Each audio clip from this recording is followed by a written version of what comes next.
Bienvenidos una vez más, queridos amantes del misterio, el terror y lo oculto, a este pequeño canal de YouTube. En esta ocasión, continuando con el tema de las posesiones, les hablaré del caso de Priscilla Johnson y el terror en la América colonial.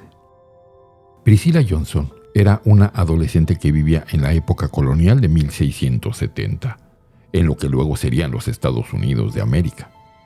Era una jovencita delgada y rubia, intensa y extrovertida de 16 años de edad. Ella trabajaba para la familia del pastor local para llevar algo de dinero extra a su casa. Sin embargo, parecía que el demonio la estaba esperando justo afuera de la casa del ministro. La pesadilla empieza cuando la familia del pastor comienza a observar una extraña conducta en la joven, no mucho tiempo después de que Priscilla comenzara a trabajar para ellos. Dijeron que de repente mostraba cambios de expresión facial repentinos, que hablaba con algo que no estaba ahí y que reía histéricamente sin razón alguna. La risa a veces era tan violenta que caía al piso. Esta conducta siguió por unas semanas hasta que de repente, cierta noche, se puso más grave en su casa. Priscilla comenzó a gritar por terribles dolores que sentía, agarrando diferentes partes de su cuerpo por el terror. Su familia no le dio mucha importancia a esta conducta, incluso cuando se agarró la garganta ahorcándose.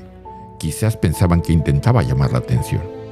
No obstante, era demasiado real para Priscilla. Poco después, Priscilla comenzó a sufrir convulsiones en las que su cuerpo se retorcía y ella solo era capaz de pronunciar las palabras dinero, miseria, pecado.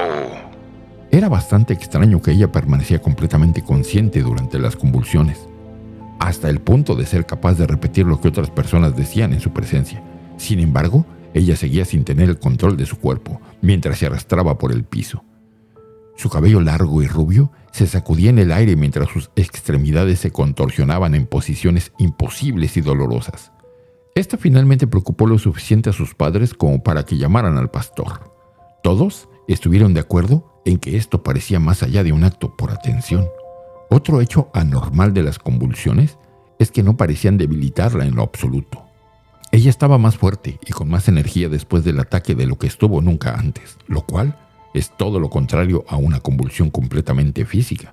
Su fuerza se volvía tan omnipotente que requirió de 6 hombres corpulentos para mantenerla quieta en el piso para que no se lastimara a sí misma, en especial cerca de la chimenea, un objetivo que parecía favorecer lo que sea que estaba controlando su cuerpo. Además de tener la habilidad de escuchar a la gente a su alrededor, ella luego podía identificar a las personas en su habitación, aún con los ojos bien cerrados. Incluso si las personas estaban en silencio. Las convulsiones se intensificaban cuando el pastor entraba a la habitación, a pesar de que con los ojos cerrados no tenía forma de saber que había entrado. Las convulsiones no eran la peor parte de la experiencia de Priscilla. Conforme avanzaba su posesión, se manifestaron otros extraños síntomas. Entre las convulsiones, ella saltaba por toda la casa haciendo los ruidos de animales que iban desde los ladridos de los perros hasta el balar de las ovejas. Además, le habían surgido deseos asesinos. Esto comenzó con sus padres, pero luego incluyó a los vecinos y a los niños del pastor que ella solía cuidar. Lo peor es que era el más pequeño de los niños quien era el objetivo principal de la mayoría de sus obsesiones. Estos deseos homicidas eran tan fuertes que requerían de toda la voluntad que tenía para no actuar según estos. Según Priscilla, este fue uno de los aspectos más aterradores de su experiencia.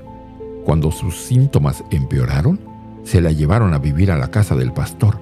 Bajo el cuidado de la familia, una noche después de su llegada, Priscilla despertó con el horrible impulso homicida bullendo en todo su ser, como si su misma sangre estuviera en llamas. Ella no podía sacar esta idea de su cabeza. Debilitada por los meses de luchar estas peleas, Priscilla se rindió. Después de agarrar una hoz, ella avanzó silenciosamente por la casa y se dirigió a la habitación del pastor que estaba al final del pasillo. Convencida de que estaba dormido, Priscilla estaba lista para matarlo. Sin embargo, él estaba caminando por el pasillo cuando se encontró a la joven, que actuaba de forma muy extraña. Ella escondió discretamente la herramienta debajo de su camisón e inventó una excusa respecto a su presencia en el pasillo. Asustada pero aliviada, regresó a su habitación. Por suerte, el deseo asesino se había calmado. Faltaban unas cuantas semanas para que el pastor se enterara de lo cerca que estuvo de ser asesinado. No obstante, estos deseos asesinos no estaban limitados exclusivamente a otras personas. Muchas veces, Priscila luchó contra los pensamientos e impulsos suicidas, llegando al punto de ponerse de pie a la orilla de un pozo, preparándose para saltar, hasta que algo la distrajo y el impulso desapareció. También fantaseaba con ahorcarse a sí misma, pero nunca tuvo éxito a la hora de volver realidad sus fantasías. Priscila finalmente reveló que Satanás se le había aparecido múltiples veces mientras estaba trabajando y luego mientras vivió en la casa del pastor. Todo comenzó cuando ella se atrevió a entrar al sótano del pastor para agarrar algunas provisiones. Ahí, ella vio dos extrañas figuras, así que regresó corriendo, aterrorizada. Ella hizo que alguien la acompañara al sótano, pero no vieron a nadie, aunque esta persona dijo haber visto a Priscila hablando con alguien, aunque estaban solos. Priscila dijo que su error había sido saludar a quien luego ella creyó que era Satanás con las palabras: ¿Qué sucede, viejo?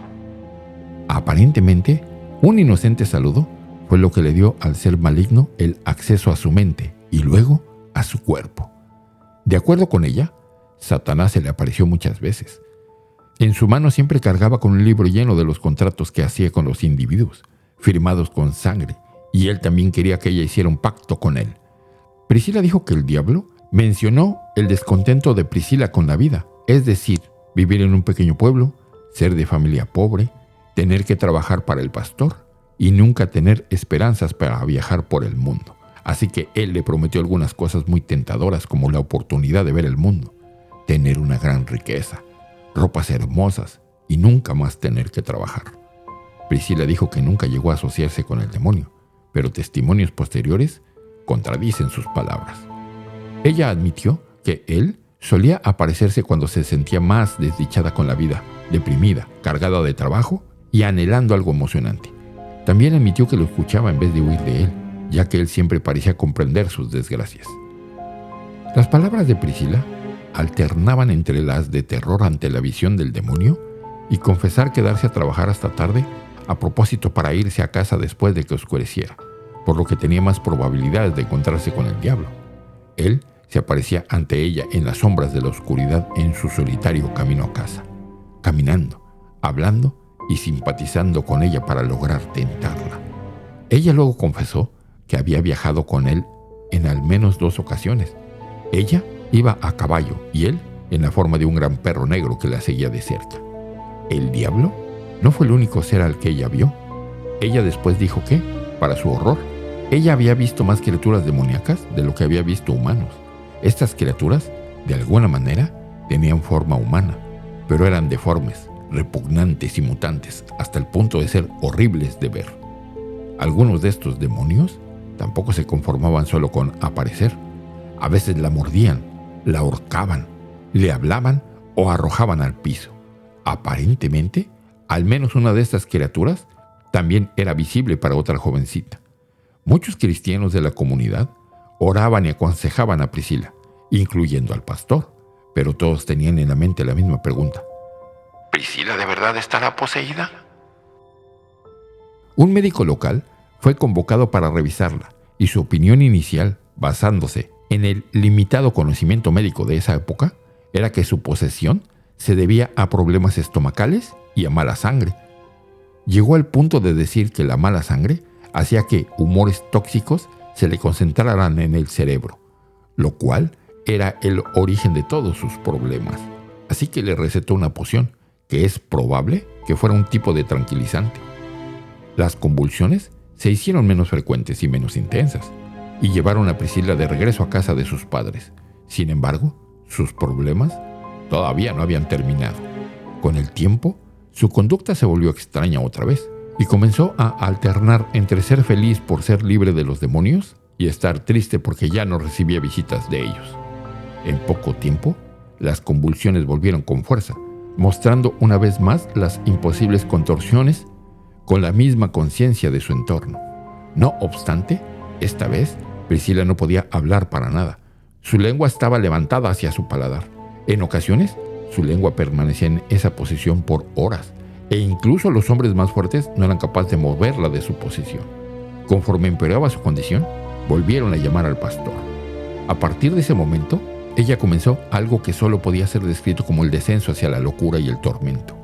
Las convulsiones comenzaron a durar horas por ataques y su conducta entre los episodios se volvía errática y sin sentido. Tenía que ser vigilada de cerca debido a múltiples intentos de suicidio. Pero los que la vigilaban tenían que ser cuidadosos porque podía atacarlos con mucha violencia. Cuando tenía éxito lastimando a alguien, ella se reía con un placer casi diabólico. El pastor y la familia de Priscila, al parecer, comenzaron a dudar de que realmente estuviera poseída. Priscila se confesaba sobre algo algún día y se retractaba al día siguiente, y luego volvía a confesar algo similar días después. Así que comenzaron a sospechar que todo era un intento para llamar la atención, justo como se imaginaba su familia al inicio, pero días después cambiarían de opinión. Cierto domingo, las convulsiones de Priscila comenzaron otra vez, pero, de repente, su lengua salió de su boca tan lejos que parecía físicamente imposible. Su cuerpo, muy hinchado y carnoso, comenzó a doblarse y a girar como si fuera una contorsionista de circo. Luego salió una nueva voz de sus labios. Era una voz masculina, profunda, gutural y agresiva que se burlaba de ellos por acudir a la iglesia esa mañana de domingo, y le dijo al pastor que era un repugnante mentiroso. La familia llamó inmediatamente al pastor por miedo. Cuando llegó, él estaba muy desconcertado. Nada en la conducta de Priscila hasta ese momento apuntaba tan claramente a una posesión demoníaca. El pastor luego admitió que estaba aterrado, ya que nunca había lidiado con una posesión demoníaca tan de cerca y de forma personal. Además, ya no podía negar los rasgos demoníacos de lo que estaba pasando. En ese momento, la malvada voz que venía de Priscila comenzó a nombrar a los que estaban presentes y luego a enlistar cada secreto y acto pecaminoso que la persona hubiera cometido en el pasado, incluso aquellos que Priscila no tenía forma de saber. Eso asustó mucho a los presentes, por supuesto, y apuntaba una vez más a poderes demoníacos. Cuando se le confrontó respecto a quién era, el espíritu contestó: yo soy un niño bonito y esta es mi niña bonita. Esto les generó unos escalofríos a los padres de Priscila. Con esa voz malvada estaba reclamando a su joven hija como su propiedad. Los presentes comenzaron a rezar por la liberación de Priscila. Ella se quedaba en silencio en esos momentos, pero en el instante en que dejaba de orar, la misma voz demoníaca volvía a hablar. La batalla continuó por varios días más hasta que todos los involucrados estaban agotados. Con el tiempo, las convulsiones se volvieron más leves, pero ella nunca recuperó la habilidad para hablar. El espíritu malvado eventualmente dejó de hablar a través de ella y solo se requería una persona para vigilarla por su seguridad. Por desgracia, Priscila nunca se recuperó por completo. ¿Y ustedes, queridos radioescuchas, qué opinan de este caso? ¿Creen que Priscila estaba queriendo llamar la atención? ¿Estaba jugando a estar poseída? ¿Estaba imitando voces? ¿O quizás, solo quizás, el diablo la estaba reclamando? Déjamelo saber en la caja de comentarios.